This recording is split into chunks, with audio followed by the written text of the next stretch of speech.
अभी के लिए मैं आपसे सिर्फ बात कर रहा हूं। कैमरा अभी बंद है, शायद इसलिए कि कुछ बातें आंखों से नहीं आवाज से कही जाएं तो बेहतर उतरती हैं। बहुत दिनों से एक सवाल मेरे भीतर चल रहा था और मुझे लगा कि उस सवाल का जवाब सबसे पहले आपको देना चाहिए। लल्लन टॉप के बाद अब क्या? यह सवाल सिर्फ आप नहीं पूछ रहे, यह सवाल मैं खुद से भी पूछ रहा हूं। लल्लन टॉप मेरे लिए सिर्फ एक संस्थान नहीं था, वो एक आदत थी, वो एक रूटीन था। वो सुबह का पहला ख्याल और रात की आखिरी चिंता था। वो जगह जहां सवाल पूछना नौकरी का हिस्सा नहीं, जिम्मेदारी का हिस्सा था। लेकिन जिंदगी में कुछ रिश्ते ऐसे होते हैं जिन्हें छोड़ना नहीं पड़ता, बस उन्हें नए रूप में जीना पड़ता है। मैं लल्लन टॉप से भागकर नहीं जा रहा, मैं लल्लन टॉप से नाराज होकर नहीं जा रहा।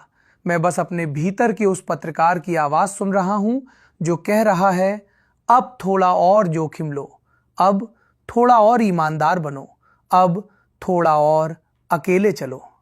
पत्रकारिता सिर्फ सवाल पूछने का नाम नहीं है, पत्रकारिता खुद से सवाल पूछने की हिम्मत का नाम है।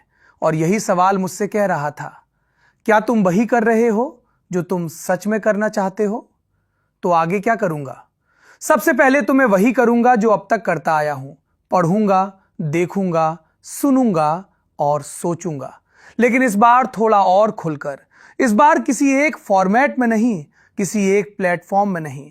इस बार कभी राजनीति की बात होगी, कभी समाज की, कभी मीडिया की, कभी अपनी ही गलतियों की।